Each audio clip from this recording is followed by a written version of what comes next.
Channel में आपका स्वागत है। और आज हम लोग ज्ञान की बातों में पढ़ने वाले हैं TIR, जिसका एब्रेविएशन है टोटल इंटरनल रिफ्लेक्शन। तो टोटल इंटरनल रिफ्लेक्शन के बारे में हम लोग जान लेते हैं। टोटल इंटरनल रिफ्लेक्शन क्या है? तो टोटल इंटरनल रिफ्लेक्शन एक ऑप्टिकल फिनोमिना है, मतलब कि ये लाइट से रिलेटेड ये फिनोमिना है, घटना है जो हमारे डेली लाइफ में ऑब्जर्व किए जाते हैं। यानी कि डेली लाइफ में ऐसे ऐसे घटना होते हैं जो TIR पे बेस्ड होते हैं, लेकिन हमें पता ही नहीं होता है। इसका मतलब कि हमें तो जानना पड़ेगा ना, क्योंकि हम लोग डेली ऑब्जर्व करते हैं ऐसे कुछ घटनाएं, तो उसका कारण क्या है वो जानना जरूरी है। तो उसी के लिए हम लोग ये टॉपिक पढ़ने जा रहे हैं, TIR टोटल इंटरनल रिफ्लेक्शन। ये बहुत सारे राज को खोलने वाला है। तो चलिए हम लोग पहले कुछ कुछ कुछ इसके एग्जाम्पल देख लेते हैं जो हमारे आसपास डेली दिखाई देते हैं, जो TIR के कारण ही पॉसिबल है। तो पहला हमारा ये फिगर दिख रहा होगा, जैसे यहाँ दिख रहा होगा कि रोड पे बहुत सारे रोड पे ये इमेज देख के ये लग रहा होगा कि रोड पे पानी है जमा। और ऐसा ही इमेज हमें दिखाई देता है जब हम लोग गर्मी के दिन में रोड पे जाते हैं, तो इस तरह से ही रिफ्लेक्शन दिखाई देता है, जिसके कारण हमें लगता है कि वहां रोड पे पानी जमा हुआ है। जब लेकिन लेकिन जैसे ही हम लोग नजदीक जाते हैं तो देखते हैं वो तो ड्राई है यार, पूरा पानी तो है ही नहीं। तो ये किसके कारण होता है? तो ये TIR टोटल इंटरनल रिफ्लेक्शन के कारण ऐसा होता है। ऐसा घटना हर कोई देखता है, ऑब्जर्व करता है डेली लाइफ में कहीं ना कहीं गर्मी के दिनों में। सेम उसी तरह के एक और घटना को देखते हैं। ये देखिए डेजर्ट में, डेजर्ट मतलब जो डेजर्ट डेजर्ट होता है, तो वहां पे रेगिस्तान में पानी दिखाई देता है। सुनेंगे पानी दिखाई देता है कि पानी का तालाब है, ऐसा टाइप का तालाब जैसा दिखाई देता है, फील होता है, क्योंकि बहुत सारा इमेज बनता है। उस इमेज के कारण हमको लगता है कि यहाँ पानी की संभावना हो सकती है, लेकिन जब वहां जाते हैं तो पानी ही नहीं होता। ठीक है, ये किसके कारण होता है? तो ये TIR के कारण होता है, टोटल इंटरनल रिफ्लेक्शन के कारण होता है। चलिए कुछ और एग्जांपल हम लोग देख लेते हैं, तो और इंटरेस्ट बढ़ेगा, धीरे धीरे इंटरेस्ट बढ़ाते हैं अपन। ये देखिए पानी के अंदर में कोई एक्वेटिक एनिमल है जो स्विम कर रहा है, और अगर हम लोग अंदर से उसको देखें तो इसके इसके पानी के जो बाउंड्री है उस पर इमेज बनता हुआ दिखाई देगा इसका, है ना। इसका इमेज बनता हुआ दिखाई देता है। जो पानी अंदर से ऐसे झांक के देखेंगे तो यहाँ इमेज बनते हुए दिखाई देता है। वो किसके कारण होता है? TIR के कारण, टोटल इंटरनल रिफ्लेक्शन के कारण ही ये घटना होता है। उसके अलावा ये जो है ये एक TIR को शो करता है। जैसे एक हम ऑप्टिकल या ग्लास ले लेते हैं, उस ग्लास में अगर लाइट अगर हम लोग डालते हैं तो लाइट इस तरह से अगर फॉलो करता है पाथ, तो उसको हम लोग TI बोलते हैं, टोटल इंटरनल रिफ्लेक्शन के कारण ही ये लाइट, जितना इंटेंसिटी का लाइट यहाँ देंगे सेम इंटेंसिटी का लाइट हमें कहाँ मिलने वाला है? यहाँ पे मिलने वाला है। ठीक है, और ये इस तरह से टोटल इंटरनल रिफ्लेक्शन करते हुए वहां तक पहुंचता है मिनिमम एनर्जी लॉस के साथ। तो चलिए हम लोग आगे और कुछ एग्जांपल देख लेते हैं TIR का। ये है ये जो हम लोग को कहाँ दिखाई देता है? ये रोड साइड में को कुछ लोग इसको डेकोरेशन पर्पस के लिए बेचते हैं। सो ये एक्चुअली ऑप्टिकल फाइबर का बना होता है। ये छोटा छोटा जो होता है ऑप्टिकल फाइबर, जो अभी हम लोगों ने देखा डायग्राम रेड वाला, उसी तरह का ये ऑप्टिकल फाइबर होता है। इसमें क्या होता है, नीचे बल्ब लगा रहता है, वहां पे हम लोग बल्ब जलाते हैं। जैसे ही वहां बल्ब जलता है, लाइट वहां पे TIR होके यहाँ तक पहुंचता है टिप पे। तो जो ब्राइटनेस यहाँ पे होता है वही ब्राइटनेस यहाँ पे इस टिप पे दिखाई देता है। इसलिए टिप एकदम स्टार टाइप के, स्टार की तरह चमकता हुआ दिखाई देता है, जो कि बहुत बहुत बहुत ज़्यादा अच्छा दिखाई देता है, देखने में अच्छा लगता है। इसलिए इसको डेकोरेशन पर्पस के लिए भी यूज करते हैं, डेकोरेशन के लिए यूज करते हैं। तो ये भी होता है किसके कारण? TIR टोटल इंटरनल रिफ्लेक्शन के कारण होता है। फिर आप लोगों ने कभी भी देखा होगा, ये लेजर है, ये देख रहा है यहाँ से लेजर है। इस लेजर के थ्रू हम लोगों ने लाइट डाला, ग्लास में कुछ वाटर रखा हुआ है, और लेजर को जैसे ही हम लोग कुछ एंगल पे ले गए, उस एंगल पे क्या होता है? लाइट ही होता है, एक मीडियम से दूसरे मीडियम में चला जाता है। ऐसा नहीं होता क्या? होता है। लाइट अगर हम लोग करेंगे तो एयर से वाटर में जाता है, वाटर से ग्लास में जाता है, ऐसे होते रहता है। लेकिन यहाँ पे देख रहे हैं कि वाटर यहाँ ग्लास से वाटर में गया, वाटर से एयर में जाना चाहिए, तो नहीं, ये क्या हो गया? रिफ्लेक्ट हो गया। जैसे मिरर में रिफ्लेक्शन होता है उसी तरह से मिरर जैसा रिफ्लेक्ट हो गया। ओके, तो ये जो फिनोमिना है ये भी है TIR टोटल इंटरनल रिफ्लेक्शन होता है। चलिए इसका कुछ और एग्जांपल देख लेते हैं। और एग्जाम्पल में आता है ये डायमंड, डायमंड साइन क्यों करता है, चमकता क्यों है ना। मैं ये बात बता दूं कि अभी हम लोगों ने ऑप्टिकल फाइबर के बारे में हम लोग बताए, ऑप्टिकल फाइबर का यूज बहुत ज्यादा है, इसका यूज करके ही हम लोग बहुत सारे चीज कर पा रहे हैं, जैसे कम्युनिकेशन के लिए, इंटरनेट के लिए, वाईफाई जो हम लोग लगवाते हैं उसके लिए हम लोगों ने इसका यूज किया है, टेलीकम्युनिकेशन के लिए, टीवी ब्रॉडकास्टिंग के लिए, डिफरेंट चैनल जो ब्रॉडकास्टिंग होता है उसके लिए भी हम लोग ऑप्टिकल फाइबर का यूज करते हैं। सबसे बेहतरीन एग्जांपल है इसका मेडिसिन पर्पस के लिए भी यूज होता है, इंटरनल ऑर्गन्स को चेक करने के लिए भी यूज करते हैं। तो ये हमारा बहुत इंपॉर्टेंट होने वाला है ऑप्टिकल फाइबर का इस्तेमाल अगर हम लोग करते हैं। तो चलिए इसी से TIR का अगर बात करें हम लोग, तो TIR डायमंड में भी TIR होता है जिसके कारण डायमंड साइन करता है। तो डायमंड साइन करने का कारण है टोटल इंटरनल रिफ्लेक्शन, जिसके कारण ये डायमंड साइन करता है। एक नेक्स्ट और बहुत इंपॉर्टेंट ये है कि जो रेनबो का फॉर्मेशन होता है, रेनबो का जो फॉर्मेशन होता है वो रेनबो का फॉर्मेशन TIR के कारण होता है। ये देखिए वाटर मॉलिक्यूल है, वाटर मॉलिक्यूल में लाइट, व्हाइट लाइट आया, ये डिफरेंट कलर में बट के स्प्लिट होके चला गया, तो ये यार TIR के कारण हुआ। तो TIR बहुत इंपॉर्टेंट है, देख के लग रहा है कि ये कहीं ना कहीं यूज हो रहा है, तो इसीलिए जानना जरूरी है। नाम जान के आधा तो लग गया होगा, TIR टोटल इंटरनल रिफ्लेक्शन है ना। सो ये टोटल इंटरनल रिफ्लेक्शन ही होता है, एक तरह का रिफ्लेक्शन ही होता है। तो ये क्या होता है रिफ्लेक्शन, तो उसके बारे में जान लेते हैं कि लाइट अगर एक मीडियम से दूसरे मीडियम में अगर जा रहा है, लाइट एक मीडियम से दूसरे मीडियम में लाइट जा रहा है, और ये इंटरफेस मतलब दो मीडियम को सेपरेट करने वाला मीडियम सेपरेटर। जैसे फॉर एग्जांपल कि ये वाटर और एयर को हम लोग देख लेते हैं, तो एक ऐसा प्लेन जिसके ऊपर एयर और जिसके नीचे वाटर, तो वैसे प्लेन उसको हम लोग इंटरफेस बोलते हैं, बाउंड्री बोलते हैं, ठीक है। तो उस बाउंड्री से अगर लाइट एक मीडियम से दूसरे मीडियम में जा रहा है और उस बाउंड्री से लाइट इंसिडेंट करने के बाद वो क्या होता है, सेम मीडियम में, जिस मीडियम से आ रहा है उसी मीडियम में कंप्लीटली रिफ्लेक्ट बैक कर जाता है, कंप्लीटली वापस आ जाता है, रिफ्लेक्ट कर जाता है। तो इस फिनोमिना को हम लोग बोलते हैं TIR। ये कोई इलेक्ट्रोमैग्नेटिक वेव द्वारा फिनोमिना हो सकता है या कोई भी वेव द्वारा ये फिनोमिना हो सकता है।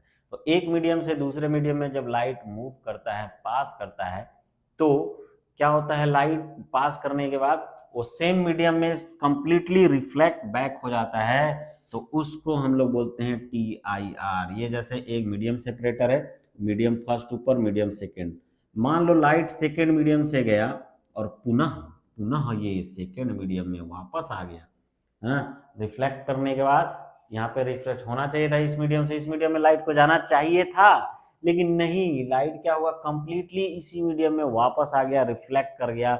इस फिनोमिना को हम लोग क्या बोलते हैं, टोटल इंटरनल रिफ्लेक्शन बोलते हैं। तो बोलते हैं, चलिए देखते हैं इसका क्या कंडीशन है, कैसे होता है और कैसे ये यूजफुल है, और तो ये और किस तरह से ये मिराज का फॉर्मेशन करता है अलग अलग चीजों का। तो चलिए हम लोग इसमें कंटिन्यू करते हैं। तो सबसे पहला हमारा आता है कि TIR का कंडीशन क्या है, what are the condition of the TIR। तो पहला कंडीशन मीडियम के रिक्वायरमेंट के अकॉर्डिंग हम लोग देखते हैं, और मीडियम के रिक्वायरमेंट के अकॉर्डिंग ये बोला जाता है कि भाई TIR तभी पॉसिबल है जब लाइट सबसे पहले डेंसर से रेयरर में पास होना चाहिए, डेंसर से रेयरर मीडियम में पास होना चाहिए तभी होगा। अब यहाँ पे आता है डेंसर मीडियम और रेयरर मीडियम का सवाल। तो जनरली ये कॉन्सेप्ट माना जाता है जिसका डेंसिटी ज्यादा है, जिसका डेंसिटी ज्यादा है उसका उस मीडियम को डेंसरर मीडियम बोलते हैं। किसी से कंपेयर करते हैं, दो मीडियम लिए, दो मीडियम, मीडियम नंबर 1 और मीडियम नंबर 2, तो कोई भी मीडियम डेंसर हो सकता है, कोई भी मीडियम रेयरर हो सकता है, डिपेंड करता है दोनों मीडियम का कंपेरिजन। अब डेंसर कौन होगा, जिसका डेंसिटी ज्यादा होगा वो डेंसरर मीडियम, जिसका डेंसिटी कम होगा वो क्या होगा, रेयरर मीडियम।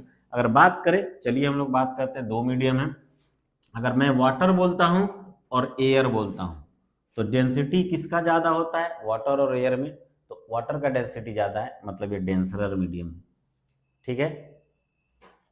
फिर बात करते हैं वाटर है और हमारे पास क्या है, आइस है। वाटर और आइस में, इसमें किसका डेंसिटी ज़्यादा होता है, तो वाटर का डेंसिटी ज़्यादा होता है, आइस का कम होता है, यानी कि वाटर का रिफ्रैक्टिव इंडेक्स ज़्यादा रहेगा। ठीक है, फिर आगे बढ़ते हैं, हमारे पास नेक्स्ट है वाटर है और नेक्स्ट है ग्लास, है ना। तो इसमें किसका रिफ्रैक्टिव इंडेक्स ज़्यादा होगा, तो इसका डेंसिटी, ग्लास का डेंसिटी ज़्यादा होता है, सो ये ग्लास का रिफ्रैक्टिव इंडेक्स ज़्यादा होगा। तो ऐसे ही हमारा रिफ्रैक्टिव इंडेक्स होता है। एयर के लिए रिफ्रैक्टिव इंडेक्स एन से डिनोट अगर करते हैं तो एयर का रिफ्रैक्टिव इंडेक्स 1 होता है। वाटर के लिए अगर रिफ्रैक्टिव इंडेक्स बोला जाए तो वाटर का रिफ्रैक्टिव इंडेक्स कितना होता है, 1.33 होता है। अगर एयर का सॉरी ग्लास का रिफ्रैक्टिव इंडेक्स का बात किया जाए तो वो होता है जनरल 1.5। तो ये रिफ्रैक्टिव इंडेक्स है सबसे ज्यादा जो। अच्छा, रिफ्रैक्टिव इंडेक्स वैसे मीडियम का निकाला जाता है जिससे लाइट पास कर सकता है, जिससे लाइट क्या कर सकता है, पास कर सकता है। जिससे लाइट पास करेगा उसी का हम लोग क्या निकालेंगे, रिफ्रैक्टिव इंडेक्स निकालेंगे। अब बोलेंगे रिफ्रैक्टिव इंडेक्स क्या है, तो मीडियम का डेंसिटी ज़्यादा होने के कारण, मीडियम का डेंसिटी ज़्यादा होने के कारण तो लाइट जो होता है वो स्पीड कम हो जाता है, लाइट का स्पीड क्या हो जाता है, कम हो जाता है। तो लाइट के स्पीड जितने फ्रैक्शन से कम होता है उस फ्रैक्शन को हम लोग क्या बोलते हैं, रिफ्रैक्टिव इंडेक्स बोलते हैं। फिर से बोल रहा हूँ, रिफ्रैक्टिव इंडेक्स क्या होता है, दिमाग में अगर आए रिफ्रैक्टिव इंडेक्स क्या है, जैसे कभी क्वेश्चन में लिखा है refractive index of a medium 1, refractive index of water 1.33, refractive index of glass is 1.5। So refractive index भाई होता क्या है, तो ये मीडियम का ऐसा ये फ्रैक्शन है, ऐसा फ्रैक्शन है जो मीडियम में अगर लाइट अगर आता है तो लाइट को कितने फ्रैक्शन से डिक्रीज कर रहा है उस फ्रैक्शन को हम लोग क्या बोलते हैं, रिफ्रैक्टिव इंडेक्स बोलते हैं। तो कितने फ्रैक्शन से लाइट को डिक्रीज कर रहा है, लाइट की स्पीड को डिक्रीज कर रहा है, उसको हम लोग रिफ्रैक्टिव इंडेक्स बोलते हैं। अगर एयर में लाइट का स्पीड कितना है, एयर के कंपेयर में, याद रहे एयर के कंपेयर में कितना डिक्रीज कर, एयर में लाइट का स्पीड 3 × 10⁸ मीटर पर सेकेंड होता है। अगर मैं बोलूंगा कि भाई ग्लास में बताओ, तो मैं क्या बोला, रिफ्रैक्टिव इंडेक्स ग्लास का कितना 1.5, यानी 1.5 फ्रैक्शन से लाइट के स्पीड को ग्लास कम कर देगा।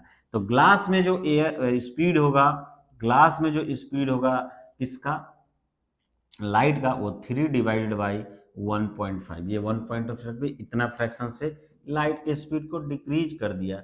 1.5 से कैंसिल होगा तो 2 × 10⁸ मीटर पर सेकेंड, यानी कि एयर में अगर लाइट का स्पीड 3 × 10⁸ मीटर पर सेकेंड है तो इसका मतलब ग्लास में इसका स्पीड होगा 2 × 10⁸ मीटर पर सेकेंड। तो रिफ्रैक्टिव इंडेक्स क्या होता है, ये ऐसा फ्रैक्शन होता है कि जिस फ्रैक्शन से लाइट को क्या करेगा, स्पीड को डिक्रीज करता है एयर के कंपैरिजन में। तो ये हमारा रिफ्रैक्टिव इंडेक्स हो गया। अभी तक सबसे ज्यादा रिफ्रैक्टिव इंडेक्स किसका माना गया है, किसका अभी हम लोग जाने हैं, नॉन जो मीडियम है वो डायमंड का। डायमंड का रिफ्रैक्टिव इंडेक्स होता है 2.42 से 2.46 तक डायमंड का रिफ्रैक्टिव इंडेक्स होता है।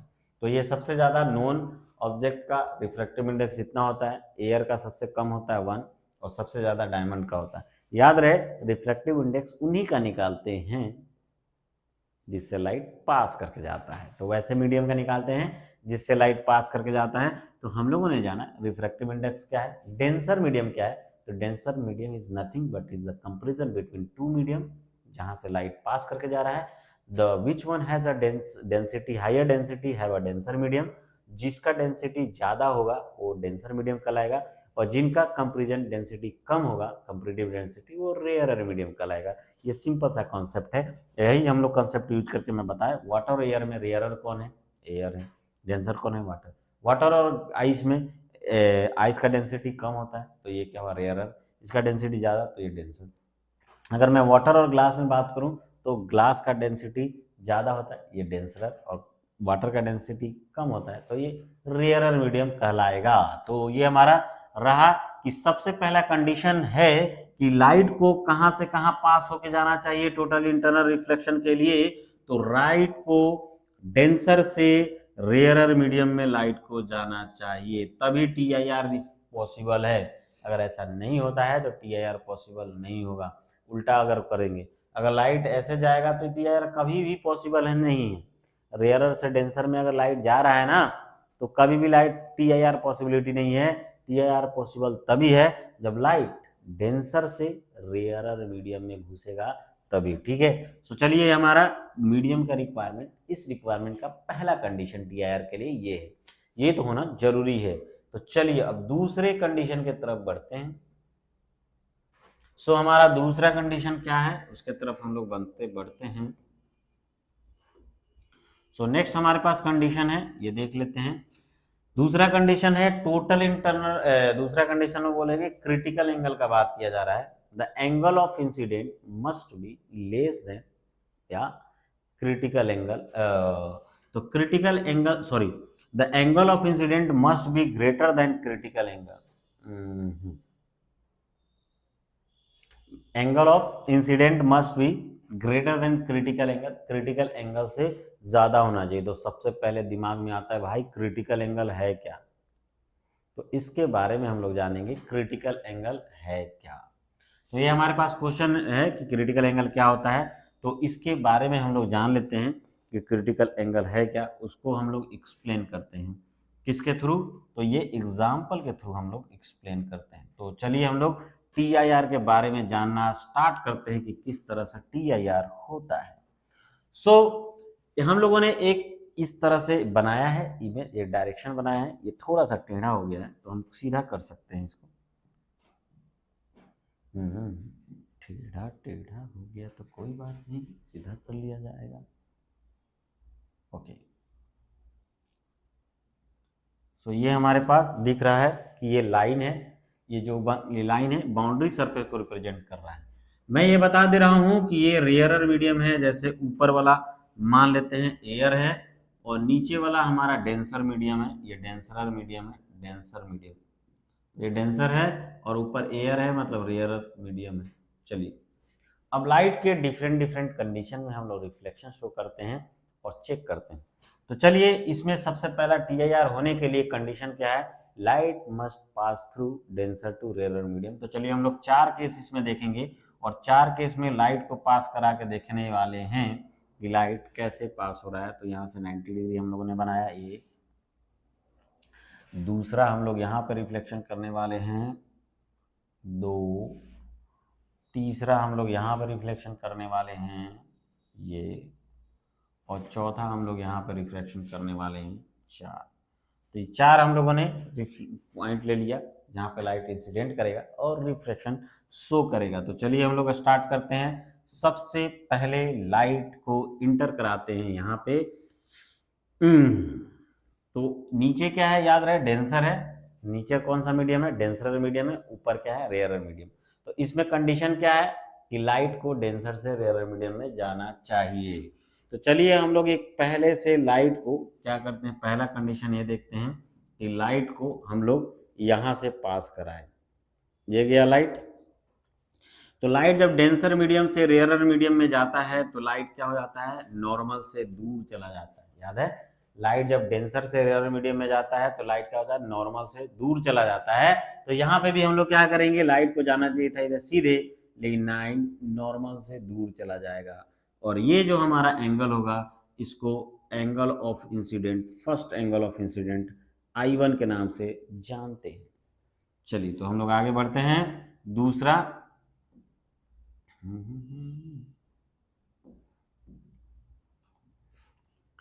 हम लोग रिफ्लेक्शन शो करते हैं। दूसरा हम लोग क्या किए, एक और एंगल इंसिडेंट किए। ये क्या किए, थोड़ा सा ज्यादा, थोड़ा सा हम लोगों ने एंगल को बढ़ा दिया। अब एंगल को हम लोग बढ़ाते जा रहे हैं तो अब हम लोगों ने थोड़ा सा एंगल को क्या कर दिया, बढ़ा दिया, जो कि I1 से ज्यादा रहा। ठीक है, तो जैसे ही हम लोग I1 से ज्यादा बढ़ाया तो लाइट को ये सीधी रेखा में जाना चाहिए था, लेकिन लाइट सीधा रेखा में ना जाके क्या हो गया, और ज्यादा इधर बेंड हो गया। ठीक है, सो लाइट कैसे गया, पहला केस में देख रहे हैं कि लाइट इस तरह से गया है और यहाँ पे ऐसे करके चला गया। दूसरा केस में एंगल ऑफ इंसिडेंट को और बढ़ा दिया हम लोगों ने, जैसे ही एंगल ऑफ इंसिडेंट को और बढ़ाया तो ये भी क्या हो गया, बढ़ गया, मतलब ये एंगल भी रिफ्रैक्शन, एंगल ऑफ रिफ्रैक्शन भी बढ़ गया। एंगल ऑफ इंसिडेंट ये होता है। एंगल ऑफ इंसिडेंट यहाँ का बात करेंगे कितना एंगल से इंसिडेंट हो रहा है, तो ये एंगल है, ये एंगल ऑफ इंसिडेंट I2 ले लेते हैं। I2 जो है वो I1 से क्या है, बड़ा है। ठीक है, फिर एक और कंडीशन लेते हैं और देख रहे हैं जैसे जैसे हम लोग एंगल बढ़ा रहे हैं ये इंक्लिनेशन, ये वाला एंगल ऑफ रिफ्लेक्शन बढ़ते जा रहा है। अब एक यहाँ पे ऐसा कंडीशन ले लिए, ये I3 हम लोगों ने ले लिया, ओ माय गॉड, तो ये हम लोगों ने एक ऐसा कंडीशन ले लिया जो I3 ले लिया कि इसको थोड़ा सा और एंगल को हम लोगों ने बढ़ा दिया, तो लाइट को ऐसे जाना चाहिए था, लेकिन लाइट क्या हो गया, ये बाउंड्री की तरफ चला गया, इस तरह से लाइट चला गया। अगर हम लोग बात करेंगे लाइट का, तो लाइट को जाना चाहिए था इधर, सो ऐसे जाना चाहिए था इस डायरेक्शन में, लेकिन लाइट इधर बेंड हो गया। अब इसमें एंगल ऑफ इंसिडेंट जो हो गया, इसको हम लोग I3 मान लेते हैं। I3 को हम लोग यहाँ पे लिख देते हैं IC। ये IC क्या है, इसी को हम लोग बोलते हैं क्रिटिकल एंगल, बोलेंगे यार क्रिटिकल एंगल। इसी IC को हम लोग क्या नाम दिए हैं, क्रिटिकल एंगल बोलते हैं। तो ये दूसरा कंडीशन है, critical angle, angle of incidence must be greater than critical angle. कम रहेगा तो रिफ्रैक्शन हुआ है, कम हुआ, ये कौन सा फिनोमिना हुआ है, ये फिनोमिना को बोलते हैं refraction. This is also refraction, जब एक मीडियम से लाइट दूसरे मीडियम में चला जाता है, इस फिनोमिना को रिफ्रैक्शन बोलते हैं।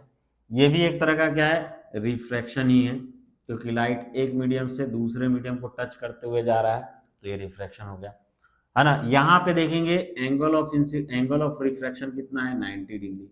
अगर एंगल ऑफ रिफ्रैक्शन का बात करेंगे तो इस केस में है 90 डिग्री। तो जिस केस में एंगल ऑफ 90 डिग्री होगा, वैसा क्रिटिकल एंगल को डिफाइन करने के लिए बोला जाएगा, तो हम लोग डिफाइन कर सकते हैं।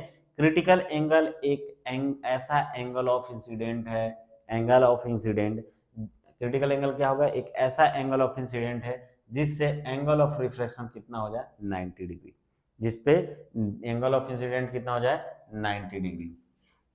ठीक है, इस TIR मतलब IC से ज्यादा अगर एंगल अगर हम लोग लेते हैं, तो अगर IC से हम लोगों ने क्या किया, अगर एंगल को, इंसिडेंट एंगल को ज्यादा ले लिया, तब क्या होता है, तो हम लोगों ने IC से ज्यादा एंगल को यहाँ पे ले लिया।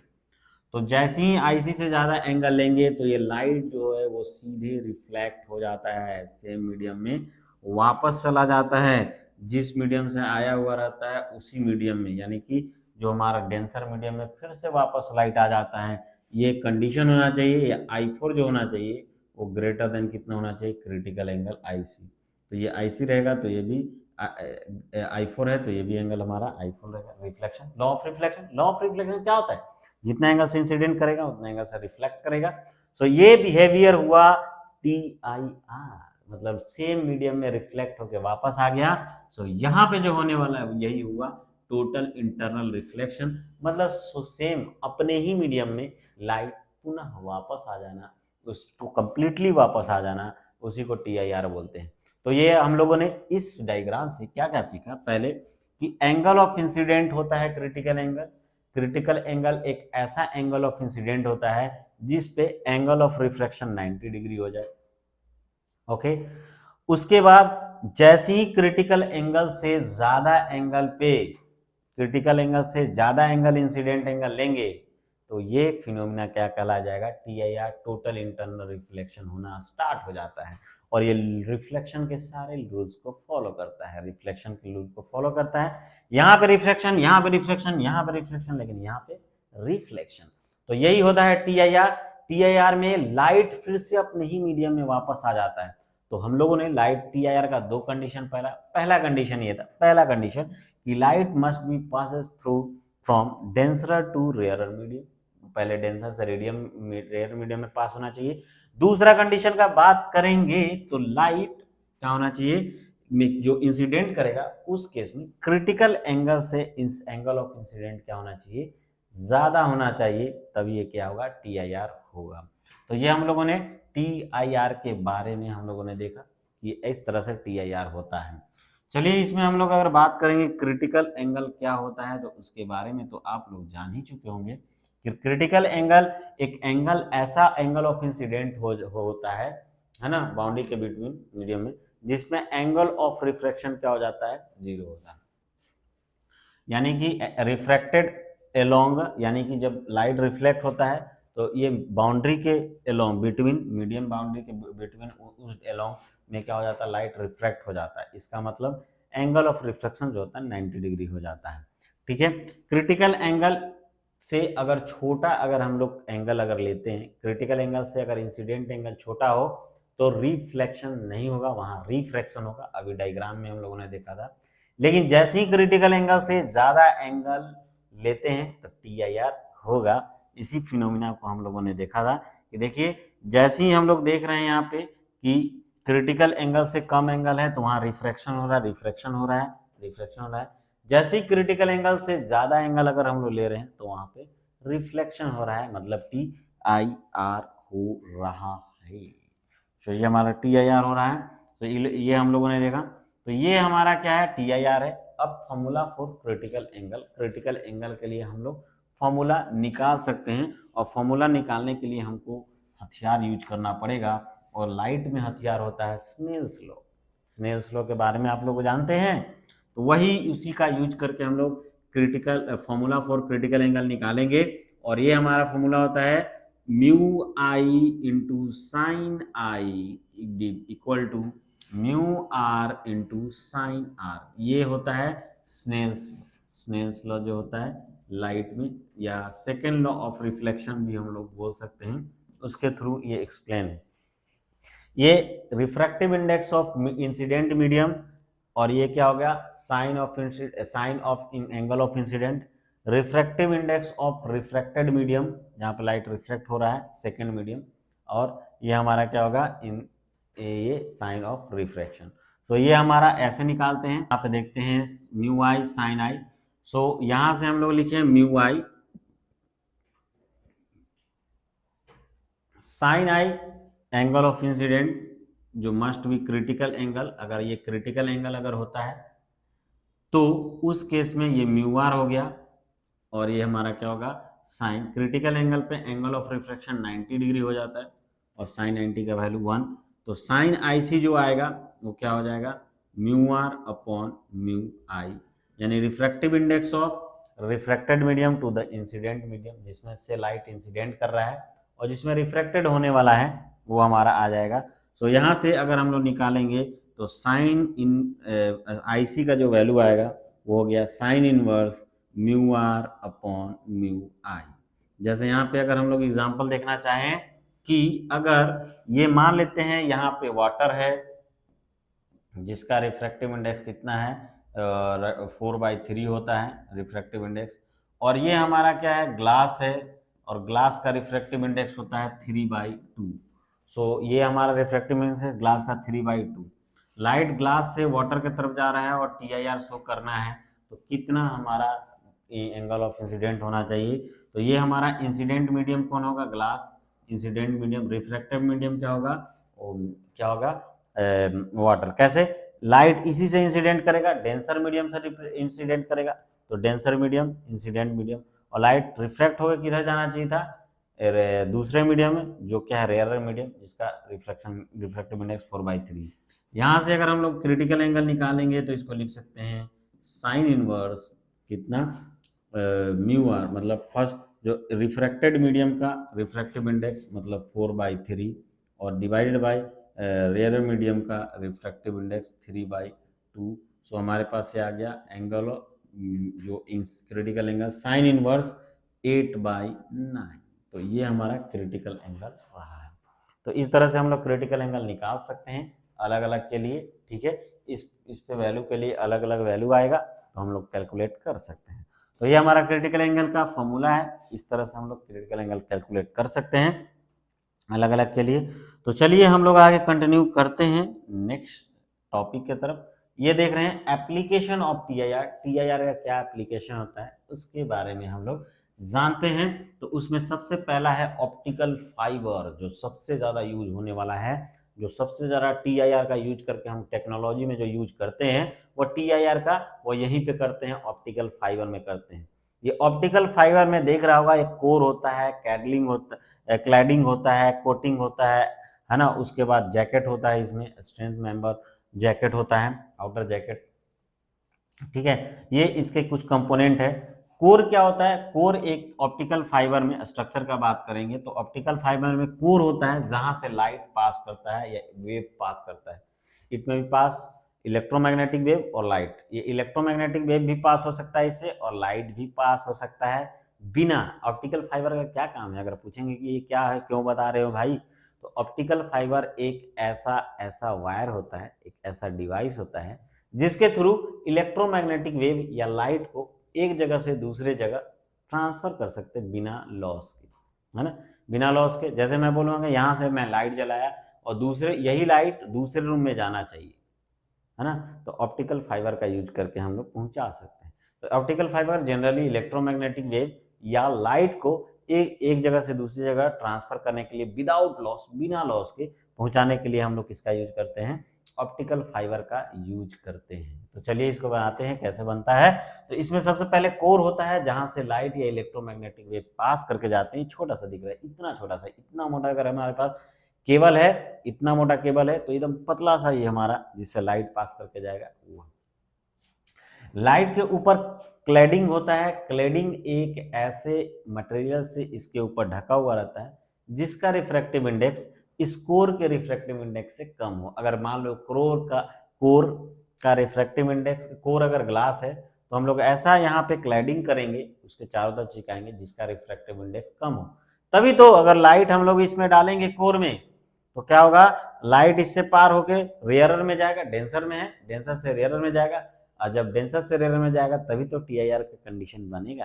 तो हम लोग यहाँ पे क्लैडिंग में ऐसा मटेरियल का यूज करते हैं जिसका रिफ्रैक्टिव इंडेक्स किससे कम हो, तो ग्लास के रिफ्रैक्टिव इंडेक्स से कम हो। उसके ऊपर कोटिंग करते हैं। कोटिंग क्या करता है? प्रोटेक्शन प्रोवाइड करता है जिसके डैमेज होने से, फाइबर को डैमेज होने से, क्लैडिंग और ये कोर को डैमेज होने से बचाने के लिए इसको हम लोग कोटिंग करते हैं। तो कोटिंग किए उसके बाद स्ट्रेंथ मेंबर का यूज करते हैं जिससे क्या होगा, उस जो हमारा ऑप्टिकल फाइबर हो एकदम स्ट्रेंथ प्रोवाइड हो। और उसके बाद ऊपर से जैकेट यानी कि ऊपर कवर देते हैं, जो कवर क्या हो सकता है? प्लास्टिक का हो सकता है। तो इस तरह से हमारा क्या होता है? ऑप्टिकल फाइबर बना होता है। ये किस प्रिंसिपल पे काम करता है? तो ये प्रिंसिपल काम करता है TIR, टोटल इंटरनल रिफ्लेक्शन। इससे क्या होता है कि लाइट मल्टीपल रिफ्लेक्शन करते हुए, जैसे मान के चलते हैं ये हमारा ऑप्टिकल फाइबर है, इससे लाइट जैसे ही इसमें इंटर किया, यहाँ पे TIR हुआ, यहाँ पे TIR होगा, यहाँ पे TIR और TIR होते होते होते लाइट जिस इंटेंसिटी का यहाँ इंटर किया था उसी इंटेंसिटी का यहाँ पे लाइट वापस आ जाता है। तो मल्टीपल TIR के कारण ये क्या होता है? लाइट सेम लाइट या इलेक्ट्रोमैग्नेटिक वेव जो इंटेंसिटी यहाँ होता है वो बिना लॉस के यहाँ इंटेंसिटी हम लोग को मिल जाता है। तो ऑप्टिकल फाइबर में इस तरह से होता है, ये काम करता है। तो ये किस पे काम करता है? TIR इसका मेन है, प्रिंसिपल ऑफ इंप्रेशन। अगर हम लोग देखेंगे तो, और एप्लीकेशन का बात करें कि भाई इसका एप्लीकेशन क्या है तो देखते हैं। तो मल्टीपल TIR होता है along the minimum single loss.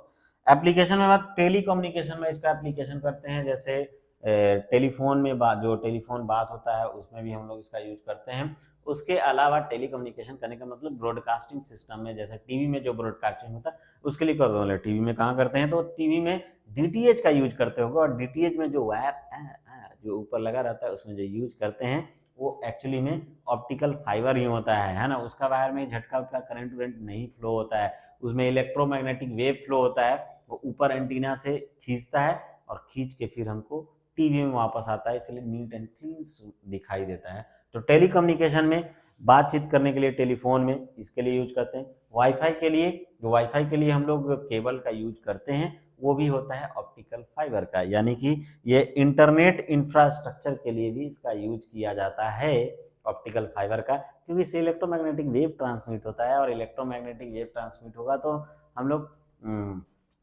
उससे हम लोग रेडियो वेव भी ट्रांसमिट कर सकते हैं टेलीकम्युनिकेशन में, इंफ्रारेड भी ट्रांसमिट करते हैं इंटरनेट कनेक्शन में, माइक्रोवेव भी ट्रांसमिट करते हैं वाईफाई के लिए या इंफ्रारेड के लिए। नेक्स्ट है मेडिसिन में, जिसको एंडोस्कोपी बोलते हैं। इंडोस्कोपी में क्या होता है कि इंटरनल ऑर्गन को बिना ऑपरेशन से या हम लोग इसको चेक करते हैं। अब इंटरनल ऑर्गन का नहीं मतलब कि जैसे मान लो स्टोमक है, स्टोमक को अगर हम लोग एक्सरे करते हैं, है ना, एक्सरे करने से क्या होगा? स्टोमक को क्या होगा, बाहर का चीज दिखाएगा, अंदर का तो नहीं दिखाई देता। तो इसमें हम लोग एंडोस्कोपी में क्या करते हैं, मुंह के अंदर वायर डालते हैं। वो एक्चुअली ऑप्टिकल फाइबर रहता है। वो ऑप्टिकल फाइबर के आगे कैमरा लगा हुआ रहता है। वो कैमरा क्या करता है, लाइट भी लगा होता है। जैसे यहाँ से लाइट और कैमरा प्रोवाइड करते हैं, वो क्या होता है, ये हमारा इमेज प्रोवाइड करके दे देता है। या बोल सकते हैं कि इसमें हम लोग कैमरा बाहर की तरफ लगा रहता है, अंदर पाइप ले जाते हैं और यहाँ से लाइट जलाते हैं, तो वहाँ हम लोग को लाइट दिखता है और इसको कैमरा यहाँ पे देख लेता है। तो वहाँ से जो लाइट रिफ्लेक्ट बैक होता है, वो लाइट रिफ्लेक्ट बैक के TIR के थ्रू ऐसी TIR करते हुए फिर से वापस कैमरे में आ जाता है और इसको हम लोग देख सकते हैं। तो इस तरह से हम क्या कर सकते हैं, इसको इंडोस्कोपी में इंटरनल ऑर्गन को चेक कर सकते हैं अंदर में कैसा है। तो ये हमारा इंडोस्कोपी में यूज होता है। तो बहुत ज़्यादा इसका एप्लीकेशन है, मेडिसिन सेक्टर में बहुत ज़्यादा हो गया, एंड टेलीकम्युनिकेशन टेक्नोलॉजी में इसका बहुत ज़्यादा इस्तेमाल है। तो ये बहुत इंपॉर्टेंट है और TIR इसके कारण होता है। नेक्स्ट है मिराज। मिराज क्या आप लोगों ने देखा है मिराज? तो हाँ, वही जो पानी दिखाई देता है रोड पे, है ना, तो वो उसी का हम लोग यहाँ पे देख रहे हैं कि कैसे होता है। तो TIR के एप्लीकेशन में एक आता है मिराज, जो नेचुरल एग्जांपल ऑफ TIR है, टोटल इंटरनल रिफ्लेक्शन का नेचुरल एग्जांपल है। बोले होता कैसे कैसे है, तो याद रहे ये जो एक्चुअली होता है वो गर्मी के मौसम होता है, जब ज्यादा गर्मी रहता है तब होता है। तो गर्मी में कैसे होता है, तो देखेंगे गर्मी में क्या होता है कि ग्राउंड का टेम्परेचर जो होता है, मतलब ये धरती के पास का टेम्परेचर ज़्यादा होता है, क्योंकि यहाँ हीट एब्जॉर्ब होता है, यहाँ रिफ्लेक्ट होता है, जिसके कारण यहाँ के आसपास का टेम्परेचर, धरती के आसपास का टेम्परेचर क्या होता है, कंपेरेटिवली ऊपर से ज़्यादा होता है। टेम्परेचर यहाँ ज़्यादा होने के कारण, नीचे का टेम्परेचर ज़्यादा होने के कारण, वार्म होने के कारण ये रेयरर मीडियम के जैसा काम करता है, डेंसिटी कम हो जाता है। टेम्परेचर बढ़ने से डेंसिटी कम हो जाता है एयर का, यानी कि रेयरर मीडियम। ऊपर में ठंडा हवा रहता है जिसका डेंसिटी क्या होता है, ज़्यादा होता है। तो ठंडा ज़्यादा हो गया। अब क्या हो गया, जैसी ये लाइट यहाँ से पेड़ से इसके तरफ आता है, तो क्या होता है, यहाँ पे TIR होता है, टोटल इंटरनल रिफ्लेक्शन। इसका मैं डायग्राम बना देता हूँ, समझ में आ जाएगा। तो ये TIR होता है और उस TIR के कारण फिर हम लोग क्या शो करते हैं, इसको हम लोग देख लेते हैं एक डायग्राम। मैं इसका अपना सा डायग्राम बना लेता हूँ, ठीक है। तो ये TIR देखिए एक्चुअली कैसे हुआ कि ये मान लेते हैं ये है ट्री, यहाँ पे एक पेड़ है, इस तरह से पेड़ बना हुआ है, ठीक है। और पेड़ में अब हम लोग TIR शो करेंगे कैसे होता है। तो मैंने बताया नीचे हॉट एयर है, हॉट एयर जिसका कारण डेंसिटी कम है, यानी कि रेयरर मीडियम जैसा काम करेगा। ऊपर का डेंसिटी ज्यादा, मतलब डेंसर मीडियम काम करेगा। अब क्या होता है, जैसी ही लाइट इधर रिफ्लेक्ट होता है, ऐसे जाता है पेड़ से, ऐसे जाता है लाइट, पेड़ से इस तरह से लाइट अगर जाता है, पेड़ से तो लाइट चारों तरफ भी जाएगा ना। तो हम लोग इधर अगर लाइट जा रहा है उस लाइट को कंसीडर करते हैं, और ये लाइट अगर TI क्रिटिकल एंगल से ज़्यादा होगा तो ये क्या होगा, रिफ्लेक्ट करेगा, क्योंकि डेंसर से रेयर में जा रहा है।